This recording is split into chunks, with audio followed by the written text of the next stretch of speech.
اور کس طرح سے جو ہے وہ تمام جو تھے درخت تھے وہاں کے، اور جو خوبصورتی تھی کربلا کی، جبکہ ایسا نہیں تھا، وہاں کوئی ایسی خوبصورتی نہیں تھی، لیکن وہ یہ بتا رہے ہیں شاعر کہ وہ کس طرح سے وہ خوبصورتی جو اس وقت پیدا ہو گئی تھی، وہ در حقیقت یہ چاہتے تھے کہ امام حسین یہاں پر آئیں اور یہاں پر آ کے ہم انہیں پانی پیش کر سکے۔ تو اس کے لیے انہوں نے شبنم نے بھر دیے تھے کٹورے گلاب کے، شبنم نے گلاب کے کٹوروں میں، یعنی شبنم کے پانی کے قطرے جو ہیں وہ گلاب کو یہاں پر جو ہے وہ کٹورے سے تشبیہ دی، اس میں وہ پانی جمع کریں اور امام حسین کی خدمت میں پیش کر سکیں۔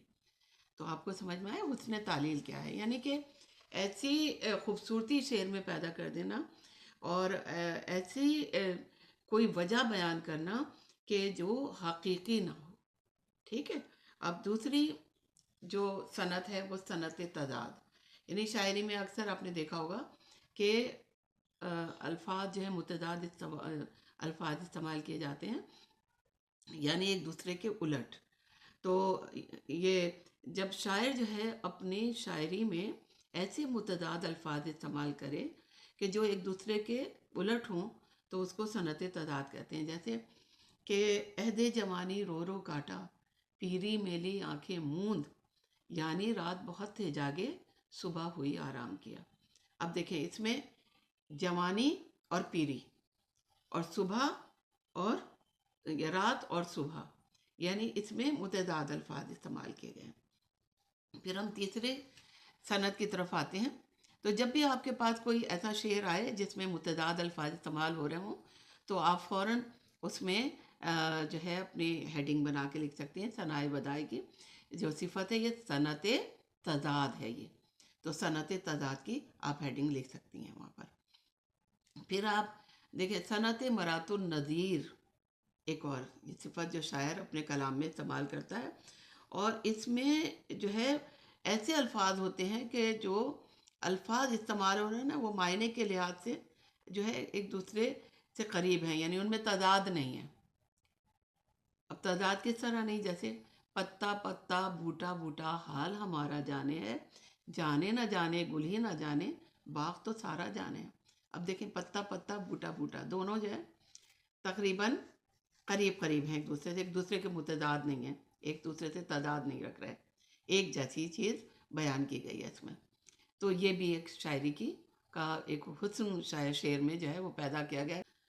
اس کے بعد ان دونوں میں دیکھیں پتا پتا بوٹا بوٹا میں خاص تعلق ہے۔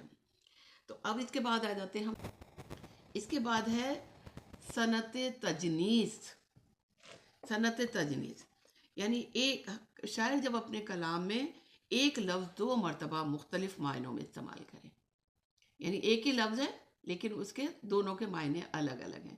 آپ نے دیکھا ہوگا ایسے بہت سارے لفظ ہیں کہ جن کو جو ہے ایک ہی لفظ ہوتا ہے اور اس کو جو ہے کئی معنوں میں پڑھا جاتا ہے۔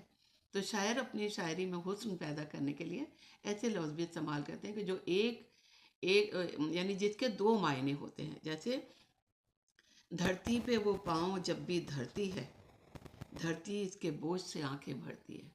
اب دیکھیں دھرتی زمین ہے، اور دھرتی یعنی قدم جمانا، پاؤں رکھنا۔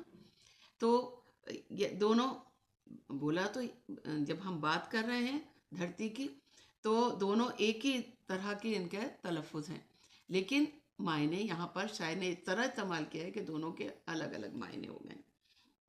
پھر اسی طرح گلے سے لگتے ہی جتنے گلے تھے بھول گئے، ورنہ یاد تھی ہم کو شکایتیں کیا کیا۔ اب اس میں دیکھیں گلے سے لگتے ہی جتنے گلے تھے، یعنی گلے ایک ہی طرح لکھا جا رہا ہے لیکن پڑھا مختلف طریقے سے جا رہا ہے، وہاں پہ گلے اور ادھر گلے، تو دونوں، تو یہ صنعت تجنیس ہے، یعنی جس میں کہ دو لفظ بیان کرے شاعر اور دونوں کے معنی الگ الگ۔ اس کے بعد آ جاتی ہے صنعت تکرار، یعنی تکرار کیا ہے کہ بار بار ایک ہی اس کو جو ہے دہرایا جائے، یعنی جب شاعر اپنے کلام میں ایک لفظ کو بار بار تکرار کرے، بار بار دہرائے، اور دونوں کے معنی بھی ایک ہوں، یعنی کہ ایسا لفظ کہ جس کے معنی ایک ہیں لیکن وہ دو دفعہ آ رہا ہے۔ تو جیسے نہیں کھیل اے داغ یاروں سے کہہ دو، کہ آتی ہے اردو زباں آتے آتے، اب دیکھیں آتے آتے 2 مرتبہ، اس بار دونوں ہم معنی ہیں۔ اس کے بعد ہے صنعت سیاق العاداد، یعنی جس میں یہ شاعر جو ہے اپنے کلام میں عدد کا استعمال کرے، کوئی گنتی کا استعمال کرے، جیسے کہ عمر دراز مانگ کے لائے تھے 4 دن، 2 آرزو میں کٹ گئی 2 انتظار میں۔ دیکھیں اس میں عدد آ گئے نا، اس میں یعنی 2 اور 4 دن، 4 دن اور 2 کا آیا ہے۔ اس کے بعد ہے صنعت مبالغہ۔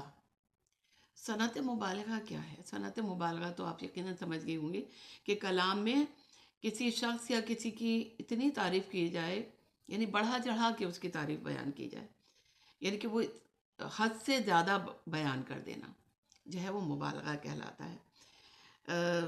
جیسے کہ میرانیت نے اپنے مرثیے میں استعمال کیا کہ پانی تھا آگ گرمی روزے حساب تھی، ماہی جو سیخ موج تک آئی کباب تھی۔ یعنی کربلا میں اتنی زیادہ گرمی، ایک مرثیے کے شعر ہے یہ، کہ کربلا میں اتنی زیادہ گرمی تھی۔ اب یہاں مبالغہ کیا استعمال کیا کہ ماہی یعنی مچھلی جب سیخ موج تک آئی، یعنی کہ جب ماہی جو ہے وہ مچھلی جو ہے موج پہ آئی تو کیا بنی؟ کباب بن گئی، یعنی اتنی گرمی شدید کربلا میں موجود تھی۔ یعنی اس سے پتہ چلا کہ ایسی صنعت مبالغہ وہ ہے جس میں حد سے زیادہ جو ہے وہ بڑھا کر کوئی صفت جو ہے بیان کی جائے۔ تو آج تو میں ابھی مکمل نہیں ہوئی ہیں صنعتیں، لیکن چونکہ ویڈیو بہت لمبی ہو جائے گی تو میں یہیں پر ختم کرتی ہوں، اور بس آپ اس کو ضرور سنیے گا اور اس سے استفادہ حاصل کیجیے گا، اور اللہ تعالیٰ آپ لوگوں کو کامیابی عطا فرمائے، اور اس چینل کو ضرور سبسکرائب کر دیجیے گا۔